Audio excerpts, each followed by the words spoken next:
Hi, my name is Marcus. I'm joined with Jay Tetley. I'm in Nagano, Japan, because I'm learning about masculinity from Master Jay. And I wanted to share this video with you because I've had so many profound insights. I've learned so much in the past few days. And I thought, let's let more people hear about this. Good idea. So I wanted just to ask you, like, the world's in a bit of a mess right now with terms of what masculinity is, what femininity is. Why is it so important for a man to really spend focused time on developing his masculinity? It's crucially important because men are the driving force of society, and the greatest distinction between the feminine and the masculine. And there are forces right now that try to muddy the picture and try to make you feel otherwise. But the truth is, the masculine leads and the feminine follows. And it's not about gender, by the way. You can't say that. Too late. Okay. And it's not about gender, by the way. It's about polarity. So the masculine is the creative force that changes reality in accordance with its will. And the feminine is the supporting and nourishing force for the force that changes realities. Would that be like, so the masculine does something out of nothing, like I'm going to build a garden. So you build, and the feminine comes in as like, right, I'm going to make it, like, that's what he's created, so I'm going to work with that and build on top of that. Exactly. Right. Exactly. So the greatest distinction is the masculine carves its own path, and when you try to work your way around things, you fall into feminine polarity. And this is not about being too intense or being a masochist. It's about following unapologetically but politely what is uniquely right for you. And this is the greatest distinction, not anything else, but just this. So you create your own reality. You lead with your presence. And the feminine polarity is, okay, so I'll take whoever else created something else and I'll just modify it. I will improve on it. I will work my way around it. And every time you accept a situation that doesn't feel right and you just fold yourself into it, you're falling into the feminine polarity. Right. And I think a lot of men are in that situation where they're working a job they don't really want to do, or they're in a relationship that's not making them really happy, or countless other situations where they're like, well, I just have to go along with it. This is life, mate. I've made that decision. Or this is how it is. It's all right for you. You can go off and do all this stuff, but this is the real world. So would that be an example of like a guy who's unwittingly trapped in the feminine?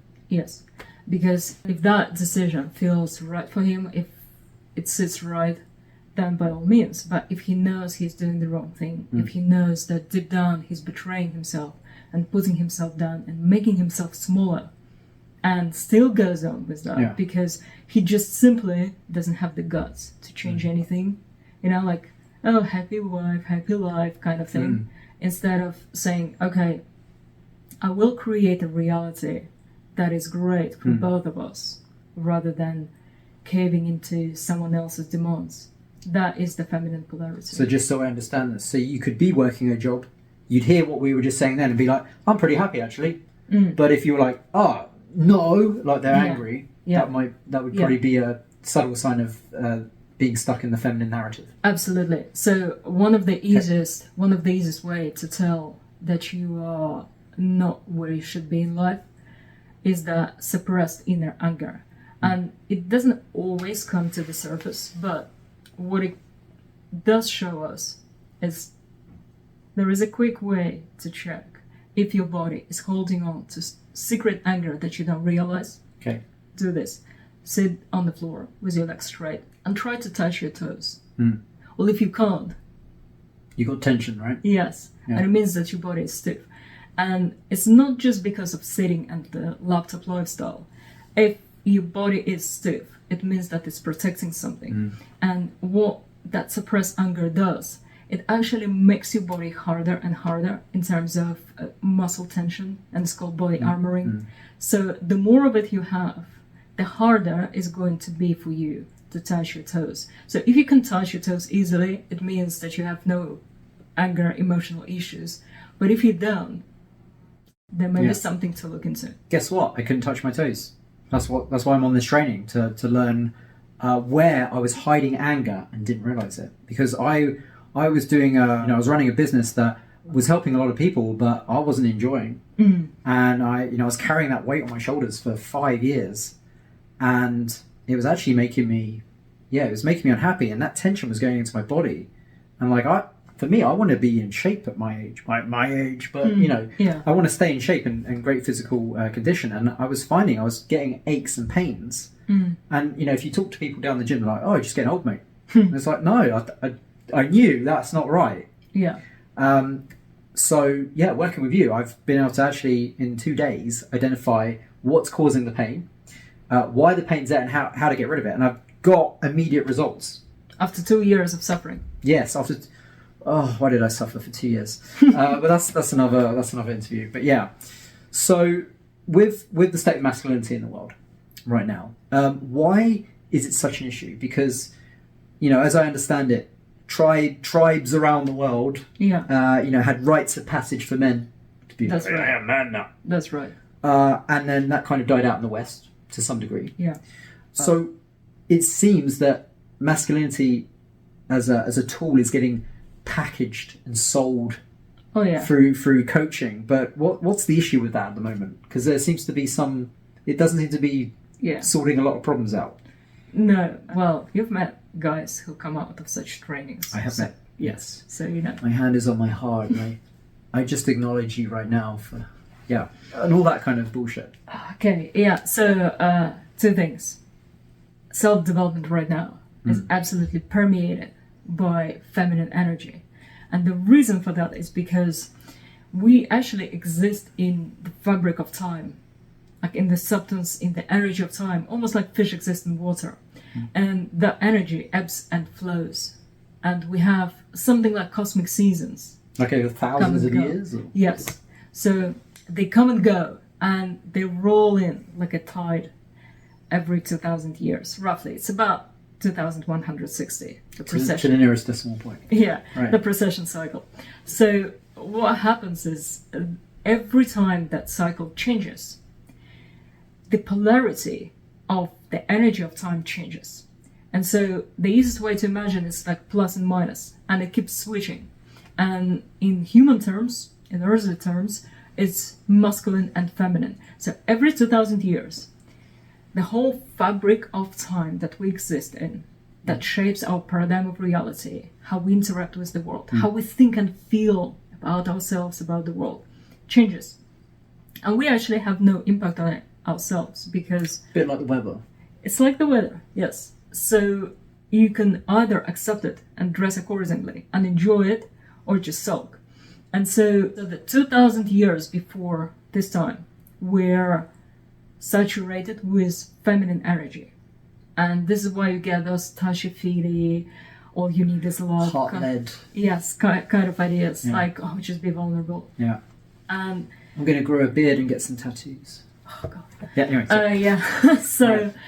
So with it's no accident that right now there is such a big revival of ancient Rome and Stoics and all those ideas, because 2,000 years ago, before the advent of Christianity, that era was masculine as well, because they switched. So it was masculine, then feminine for 2,000 years, and then it's masculine again. And because people struggle to connect to the examples from the previous 2,000 years, they look for examples further back without realizing that some of them are not actually applicable. And this is where it gets interesting. So those masculine courses right now is mostly about cosplaying what was before.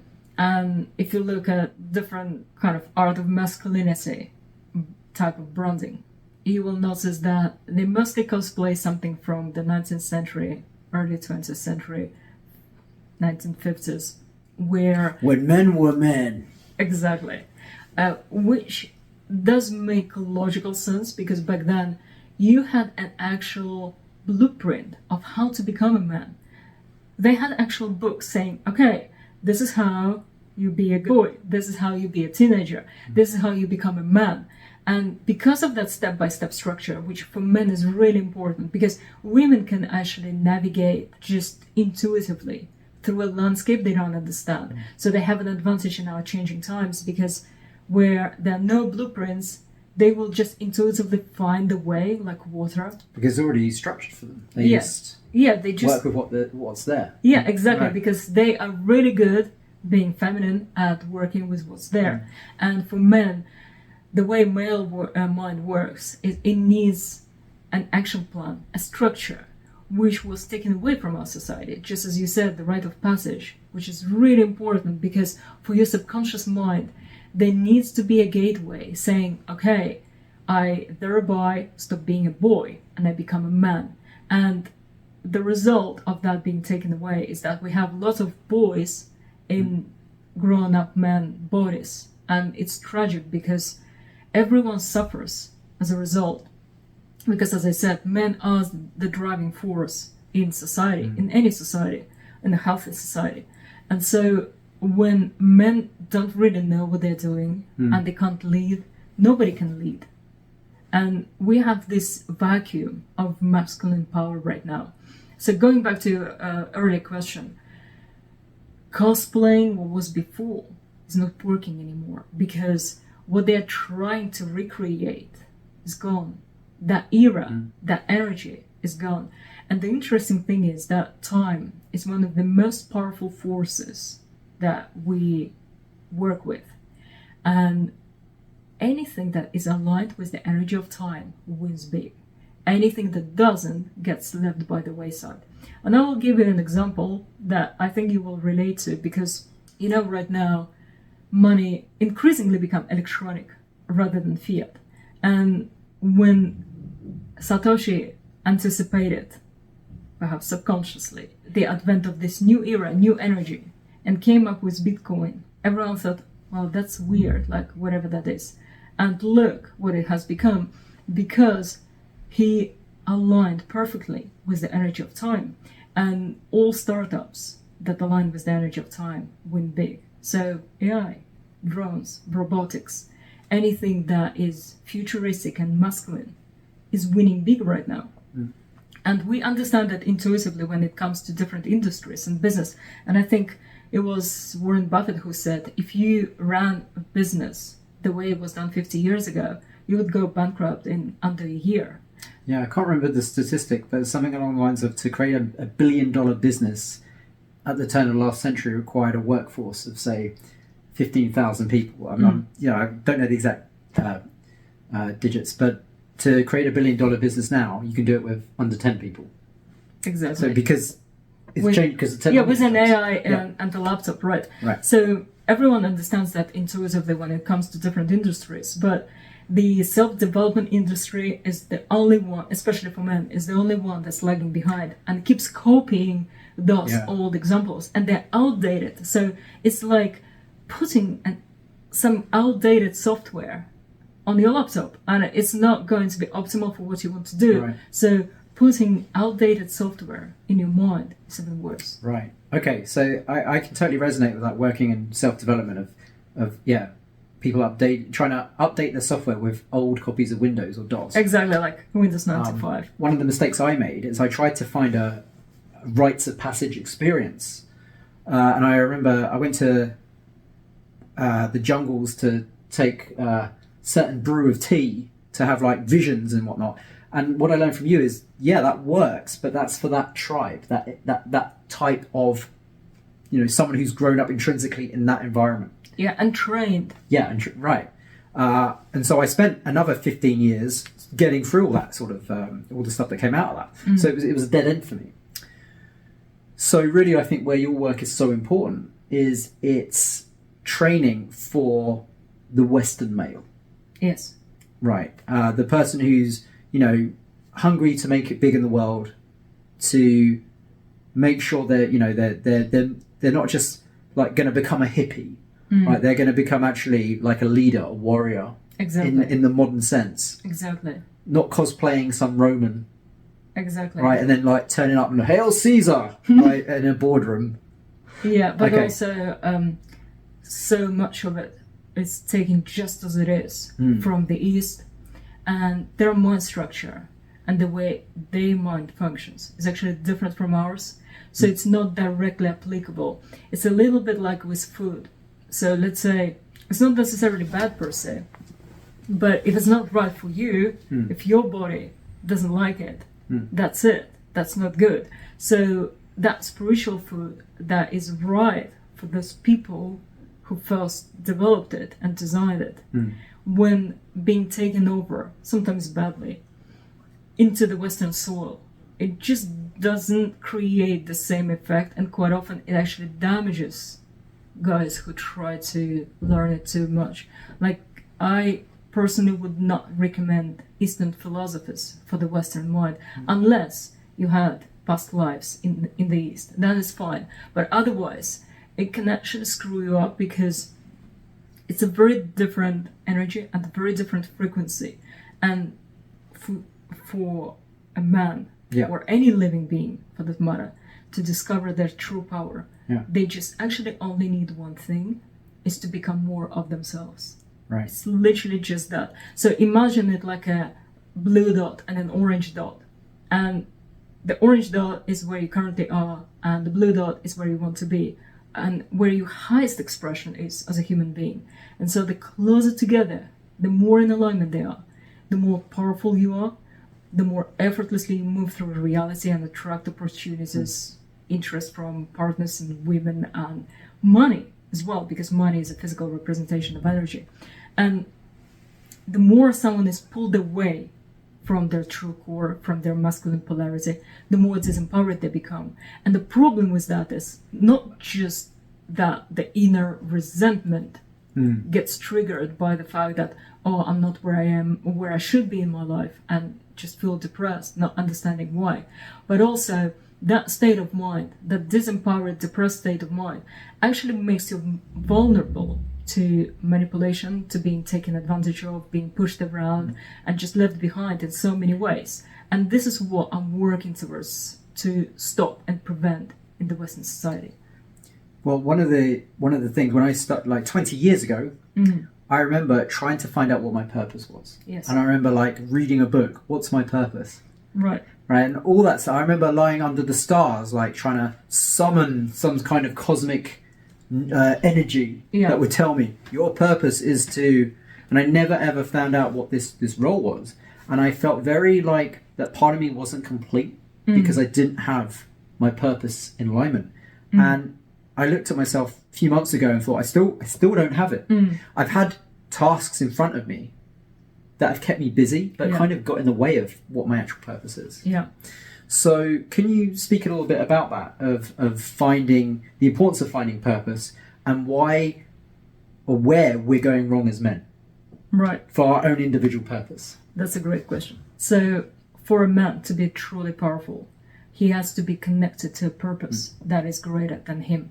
Because if you only live for yourself and nothing else, just like, oh, I just want to make money, mate, that's it, you will discover that your existence will become very shallow and very dissatisfying, because no matter how much stuff you buy, if you are not connected to a greater purpose, you will reach a point where nothing makes sense.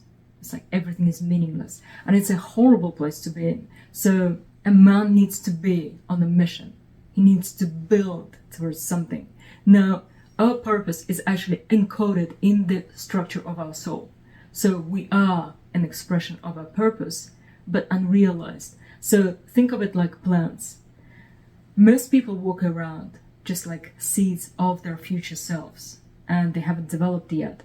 So the easiest way to understand it is to imagine that, say you look at different seeds in front of you, and if you have an encyclopedia or you know botany, you can tell that, all right, from this seed, this will grow, and from this seed, this kind of plant. From an acorn grows great oak trees. Yeah, exactly. And for most people, what happens is they're still in that seed stage, and they want to live their purpose, but their purpose is like for a plant to give fruit, and a seed cannot give fruit yet because it's not yet at the stage where it does that, even though the potential is there, even though it's encoded in the structure.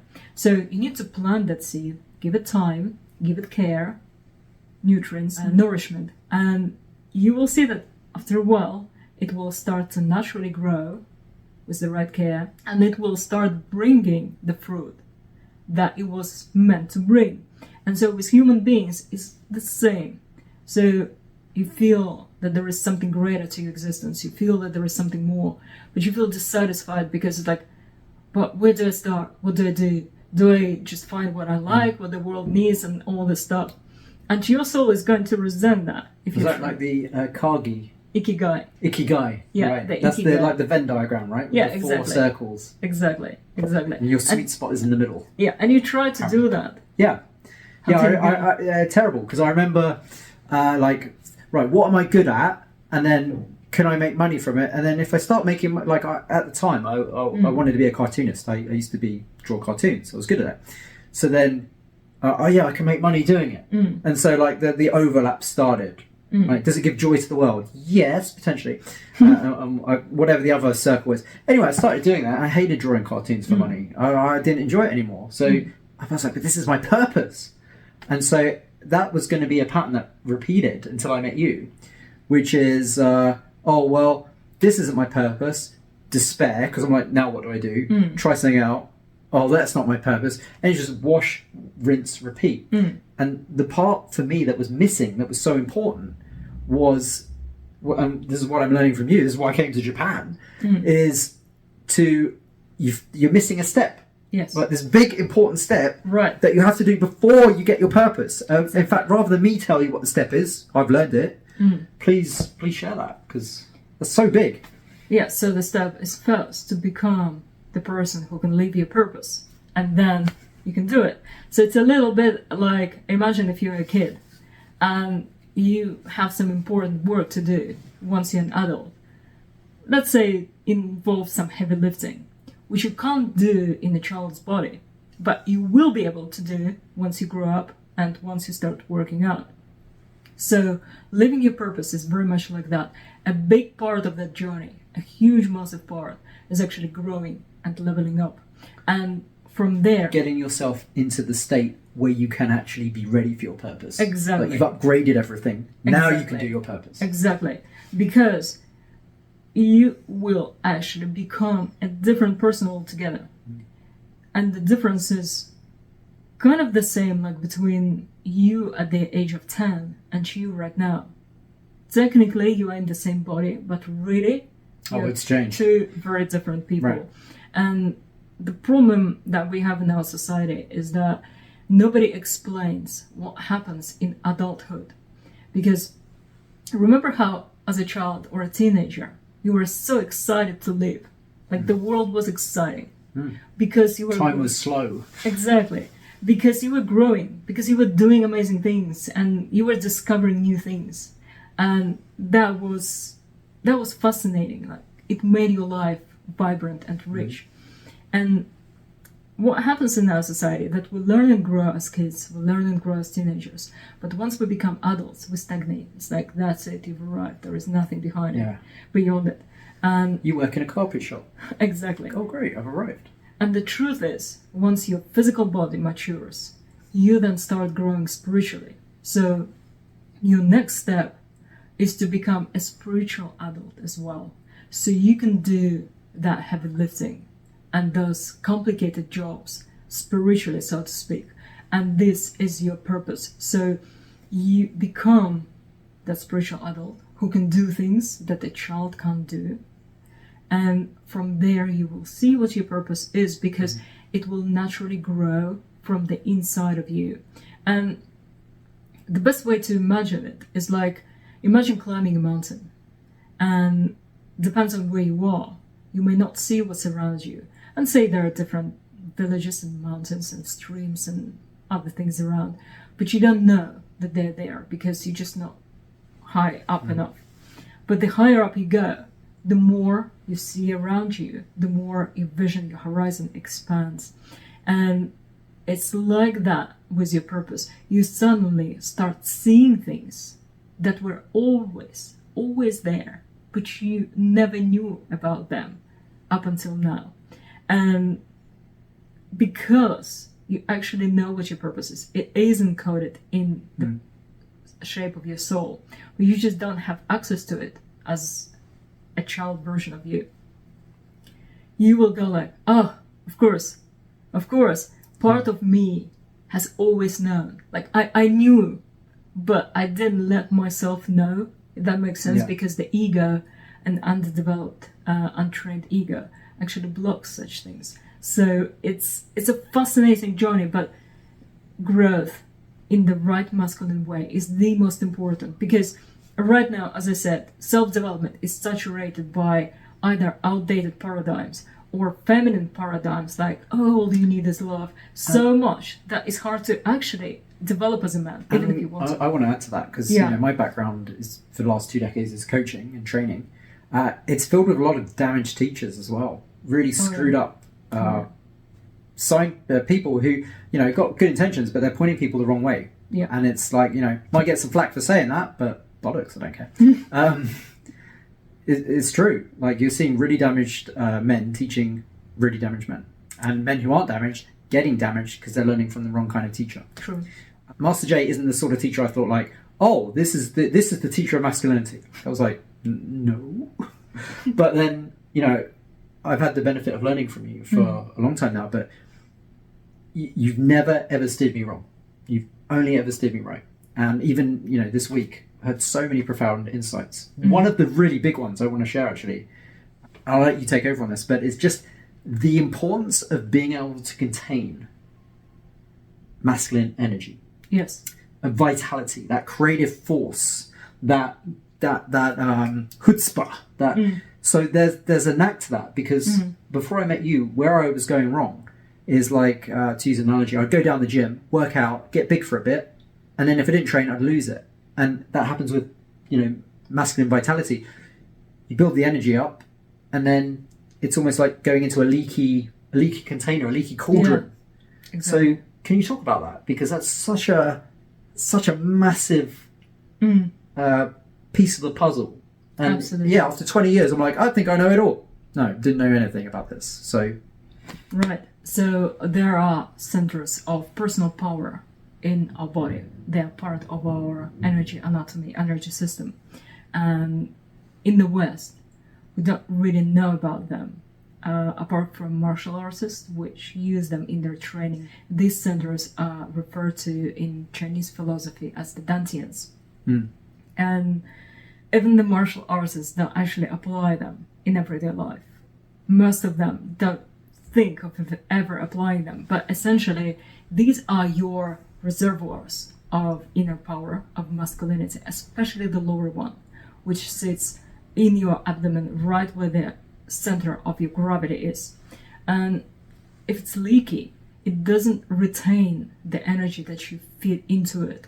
And this is how guys become fitness junkies or self-development seminar junkies, because what happens is they go to a seminar or to the gym and they get pumped up and they feel so good, they feel strong. But then after a few days it's gone because their energy vault is not developed enough to maintain that energy, to keep them strong all the time. Like a vault, like a safe. Yeah, like a safe.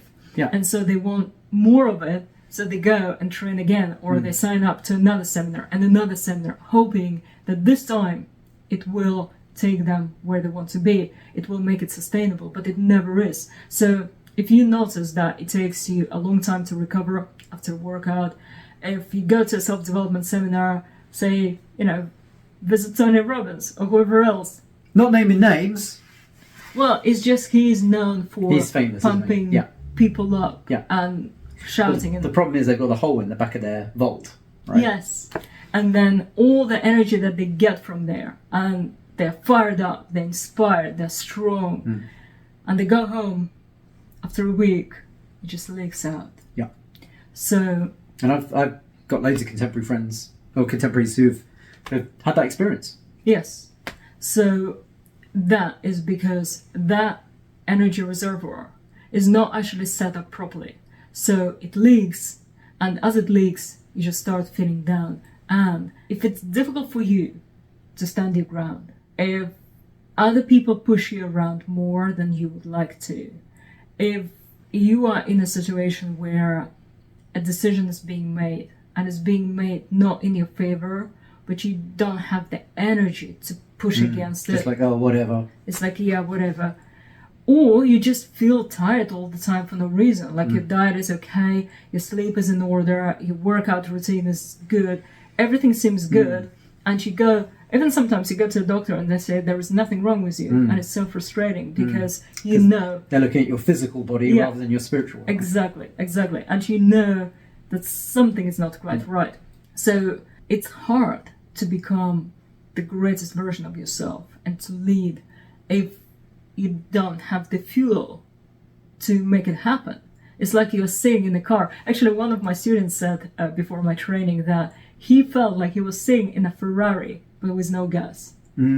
So it's really frustrating because you have this amazing potential, this amazing car, and you're not going anywhere because the energy is not there. So what we are doing at this training is we are developing, I'm helping Marcus develop that inner vault that is the essence or the reservoir of masculine power, and it allows you to feel strong, unshakable, and develop that magnetic presence effortlessly. When people assume that you are a high-value man, assume that you are a leader, without you saying a word, you just stand there and they know that you are the one they should be talking to. And the more of that magnetic energy you develop, the more of reality bends in your favor. So you become a better manifester. And it's so fascinating how it happens because you make no effort. I mean, you do make some effort to train, but once it starts going, things just start falling into place. And people get attracted to you naturally because almost everyone is starved of energy. And they want to feel that masculine presence, especially right now that it's so rare. So if you walk into a room and say there are 10 other people there, and you are the one with developed life force, and you just walk like a force of nature, everybody turns towards you. Everybody listens to what you have to say. And women become sometimes uncontrollably attracted to you because for women, the most important thing ever is that sense of inner power. They just biologically wired to look for men who have more of it. Well, for survival reasons.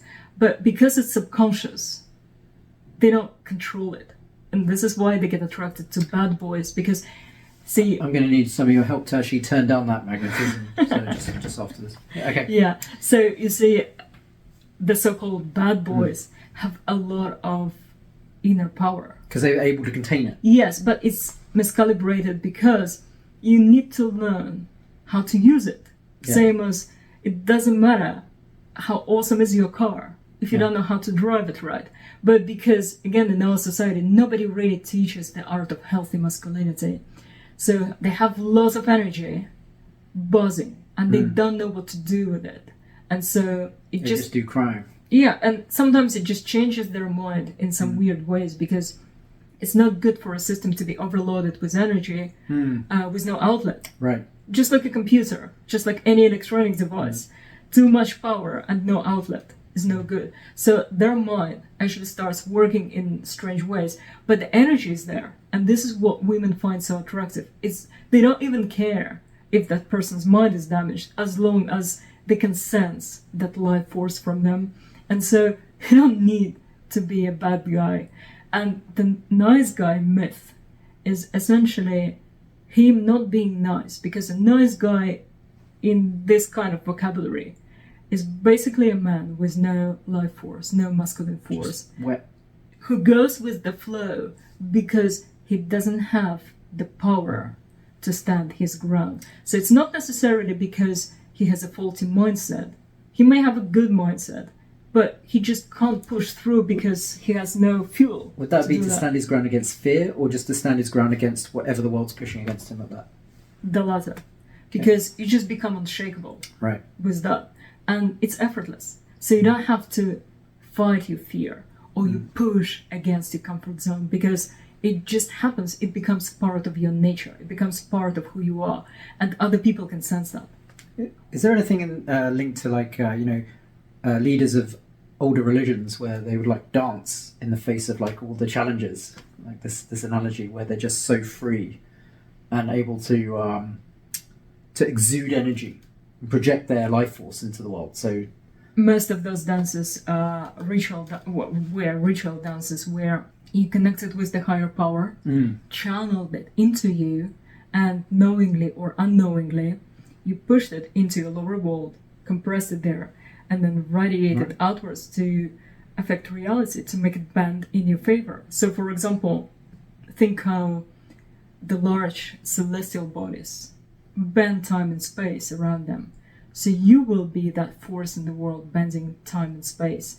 And people who shape the course of civilizations, they have this world, or become billionaires, or become thought leaders. They have this world fully developed, or at least developed to a degree that allows them to dominate reality. Just creating that level of impact. Yes.